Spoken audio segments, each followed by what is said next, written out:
होगा। क्यों? यहाँ और यहाँ अटैक होने से भी अपने पास देखो एक सेपरेट एरोमेटिक सिस्टम ये बन गया और दूसरा सेपरेट एरोमेटिक सिस्टम ये बन गया। तो आपको यही जोड़ना है, यानी आपको सिरे पे नहीं जोड़ना है, क्योंकि सिरे पे जोड़ने पर वापस फिर एक ही एरोमेटिक सिस्टम बचता है अपने पास। अब जरा अपन एजुलिन की बात कर लेते हैं। तो एजुलिन के अंदर एरोमेटिसिटी चेक करनी है। ये अपने पास एजुलिन है। अगर एजुलिन का सामान्य स्ट्रक्चर बनाए तो ये वाला बनेगा जो कि नॉन पोलर है। लेकिन आपको पता है एजुलिन जो होता है उसका डाइपोल मोमेंट लगभग 0.8 dy होता है। तो 0.8 dy क्या शो कर रहा है कि ये कहीं ना कहीं आयनिक कंपाउंड की तरह बिहेव कर रहा है। ये ब्लू सॉलिड की तरह है, अर्थात इसके अंदर कहीं ना कहीं चार्ज ट्रांसफर की पॉसिबिलिटी हो सकती है। तो इन बातों को ध्यान में रखते हुए इस एजुलिन का स्ट्रक्चर ये वाला नहीं ड्रॉ करके अपन ये वाला आयनिक स्ट्रक्चर ड्रॉ करेंगे। और आयनिक स्ट्रक्चर भी इस प्रकार से ड्रॉ करना ताकि एक रिंग में भी 6 पाई इलेक्ट्रॉन हो और दूसरी वाली रिंग में भी कितने हो अपने पास 6 पाई इलेक्ट्रॉन सिस्टम होते। दोनों अपने पास 6 पाई इलेक्ट्रॉन सिस्टम की रिंग्स बन गई। और ओवरऑल 10 पाई इलेक्ट्रॉन चेक कर लीजिए आप। तो ये एजुलिन क्या हो गया, एरोमेटिक ब्लू सॉलिड होता है और इसका ये डाइपोल मोमेंट है। अब अपन बात करते हैं सिडनोन्स की, जो सबसे पहले सिडनी में बने थे। आप चेक करेंगे इन रिंग्स के अंदर भी आपको 6 पाई इलेक्ट्रॉन्स मिलेंगे। कितने? 6 पाई इलेक्ट्रॉन सिस्टम। इसके रिजल्टिंग स्ट्रक्चर्स बना रखे हैं, इसलिए ये भी क्या है अपने पास एरोमेटिक है। और एरोमेटिक होने के कारण ये क्या होते हैं, आयनिक कंपाउंड होते हैं। और इनको अपन मीसो आयनिक कंपाउंड भी बोलते हैं। किनको? सिडनोन्स को। तो ये याद रखना कि सिडनोन्स भी क्या होते हैं, एरोमेटिक कंपाउंड्स होते हैं। आप जरा स्क्वेरिक एसिड की बात करते हैं। क्या कहता है स्क्वेरिक एसिड? तो स्क्वेरिक एसिड भी एसिडिक नेचर शो करता है। क्यों शो करता है कि जैसे यहां से एक प्रोटॉन तो ये निकाल दें अपन और एक प्रोटॉन यहां से ये निकाल दें, तो 2 प्रोटॉन निकलने के पश्चात ये डाइएनाइन बन गया। अब इस रिंग के अंदर 2 पाई इलेक्ट्रॉन है अपने पास। ये वाले पाई इलेक्ट्रॉन काउंट मत करना, ये रिंग के बाहर है। तो 2 पाई इलेक्ट्रॉन यहाँ पे क्या हो जाएंगे, रिंग के अंदर डीलोकलाइज हो जाएंगे। ये देखो डीलोकलाइज हो रहे हैं। तो देखो ये क्या हो गया, प्लेनर है, मोनोसाइक्लिक है, कंप्लीटली कॉन्जुगेटेड है। और 2 पाई इलेक्ट्रॉन यानी हकल रूल के अनुसार एन का मान 0 पुट कर देंगे। तो 4 गुणा 0 प्लस 2 यानी 2 पाई इलेक्ट्रॉन। तो ये क्या हो गया अपने पास, एरोमेटिक। तो जो स्क्वेरिक एसिड का डाइएनाइन है, स्क्वेरिक एसिड खुद नहीं है, स्क्वेरिक एसिड का जो डाइएनाइन वो क्या होता है अपने पास, एरोमेटिक होता है। अब अपन 9 मेंबर रिंग की बात कर लेते हैं। 9 मेंबर रिंग में यदि अपने पास नाइट्रोजन है तब तो ये क्या होता है, एरोमेटिक है। लेकिन यदि इस नाइट्रोजन के स्थान पे अपन क्या जोड़ दें, नाइट्रोजन के स्थान पे यदि हम यहाँ पर ऑक्सीजन जोड़ दें या NCOOET जोड़ दें, तो ये जो लोन पेयर के इलेक्ट्रॉन है रिंग के अंदर अच्छे से डीलोकलाइज नहीं होते, इसीलिए ये एरोमेटिक नहीं बन पाता, नॉन एरोमेटिक की कैटेगरी में आएगा। जबकि नाइट्रोजन था तब ये कैसा है, एरोमेटिक है। अब अपन बात करते हैं 1 2 3 4 5 पेंटाकिस, 1 2 3 4 5 पेंटाकिस ट्राइफ्लोरोमेथिल साइक्लोपेंटाडाइइन। इसका प्रश्न नेट में आ भी चुका है 2 बार। और देखें कि ये एसिडिक नेचर क्यों शो करता है। तो एसिडिक नेचर इसलिए शो करता है कि जैसे यहां से अपन प्रोटॉन हटाते हैं तो प्रोटॉन हटाते ही ये अपने आप में 6 पाई इलेक्ट्रॉन सिस्टम बन गया, यानी एरोमेटिक सिस्टम बन गया। दूसरी बात, यहां पर इलेक्ट्रॉन विड्रॉइंग ग्रुप जुड़े हुए हैं, तो ये इलेक्ट्रॉन विड्रॉइंग ग्रुप उस नेगेटिव चार्ज को -I प्रभाव द्वारा याद रखना अच्छे से क्या कर देंगे, डीलोकलाइज कर देंगे। तो अच्छे से डीलोकलाइजेशन होने के कारण क्या हो जाएगा, सिस्टम में स्टेबिलिटी आ जाएगी। इसलिए ये क्या होता है, एसिडिक नेचर शो करता है। कौन? जो ये कंपाउंड यहाँ पे लिखा हुआ है। और आपके एसिटिक एसिड से भी ये ज्यादा एसिडिक है, ये ध्यान रखना। अब अपन बात करते हैं, यहाँ पे 2 एग्जाम्पल दे रखे हैं, इनमें से कौन सा ज्यादा एरोमेटिक है। तो देखो इसमें तो ट्रांस ये ग्रुप जोड़ रखे हैं, तो बिल्कुल भी प्लेनरिटी नहीं है, तो ये तो एरोमेटिक हो ही नहीं सकता।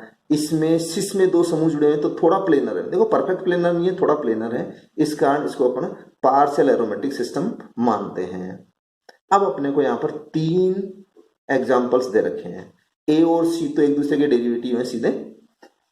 तो इन 3 कंपाउंड में चेक करेंगे कि ये क्या क्या प्रॉपर्टी शो कर रहे हैं। देखो पहला काम तो ये कि इनके डाइपोल मोमेंट का मान हाई है, इनका मेल्टिंग पॉइंट का मान ज्यादा है, और जो बीच में डबल बॉन्ड है उसको रोटेट करने के लिए जो ऊर्जा की आवश्यकता है वो सामान्य डबल बॉन्ड की अपेक्षा क्या होती है, कम होती है। यानी आसानी से ये वाला जो डबल बॉन्ड है ना वो क्या हो जाता है अपने पास है, रोटेट हो जाता है। अब ऐसा क्यों हो रहा है, इनका डाइपोल मोमेंट ज़्यादा क्यों है, इनका मेल्टिंग पॉइंट ज़्यादा क्यों है? तो किसी का मेल्टिंग पॉइंट ज़्यादा है या डाइपोल मोमेंट ज़्यादा है तो इसका मतलब कहीं ना कहीं उसमें आयनिक करैक्टर है।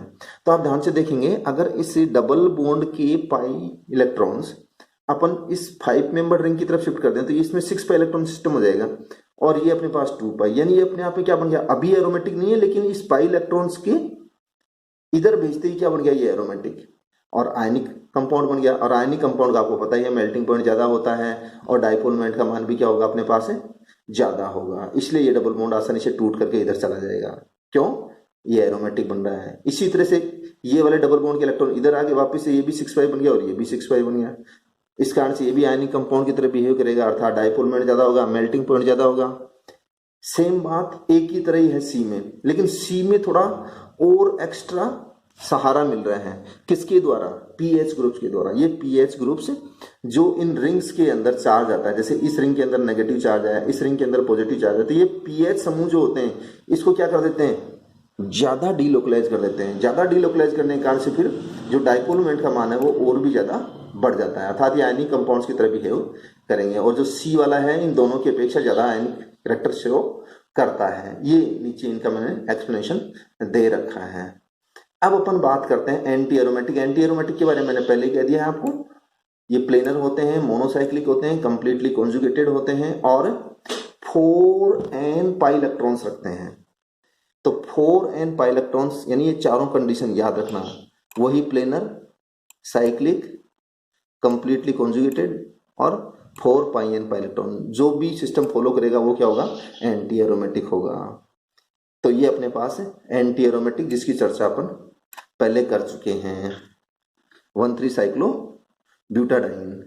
अब इस ये अपने को पहले पता है कि एंटी एरोमेटिक जो सिस्टम्स होते हैं वो हाईली अनस्टेबल होते हैं, तो उनको स्टेबलाइज करने के यहाँ पर अलग अलग तरीके दे रखे हैं। अब ये तरीके आप लोग पढ़ लेना।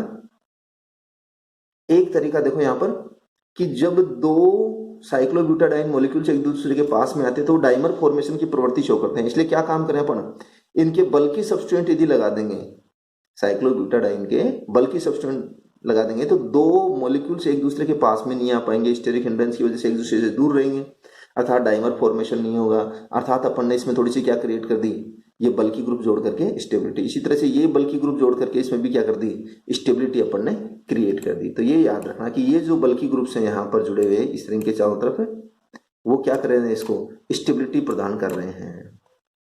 इसी तरह से कैप्टोडेटिव इफेक्ट आता है।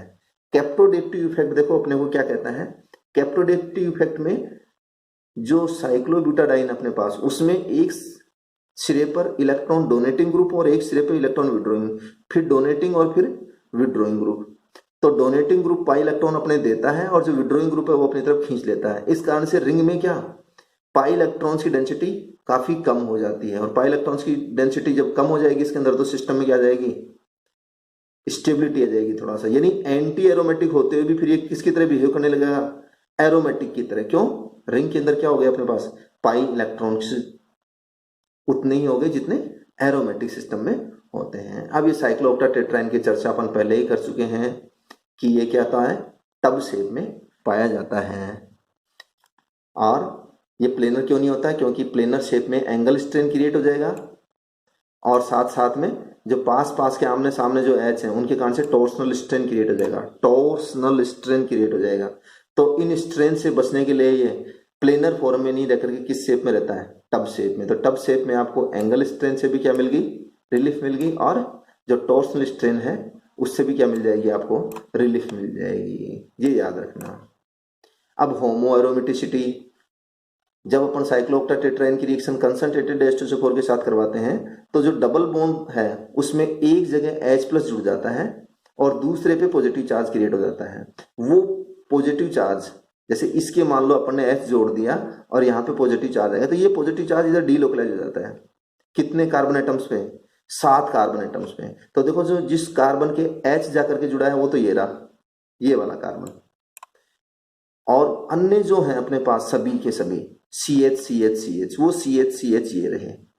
और इस सिरे से लेकर के इस सिरे तक घूमता हुआ यहां तक क्या घूमता है, पॉजिटिव चार्ज घूमता है, यानी पूरी रिंग में डीलोकलाइज नहीं होकर के सिर्फ एक एटम को छोड़ करके अन्य सभी एटम्स पे पॉजिटिव चार्ज डीलोकलाइज होता है।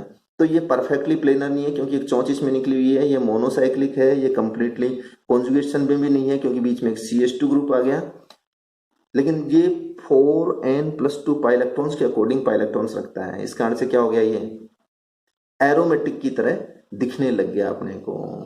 तो इनको अपन बोलते हैं होमो एरोमेटिक सिस्टम्स। तो होमो एरोमेटिक सिस्टम्स में याद रखना कि एक या एक से ज्यादा कार्बन एटम्स sp3 हाइब्रिडाइज होंगे, sp3 हाइब्रिडाइज होंगे, ये याद रखना इंपॉर्टेंट चीज है। बाकी जो 4n+2 पाई इलेक्ट्रॉन्स होने चाहिए उतने पाई इलेक्ट्रॉन्स आपको मिलेंगे।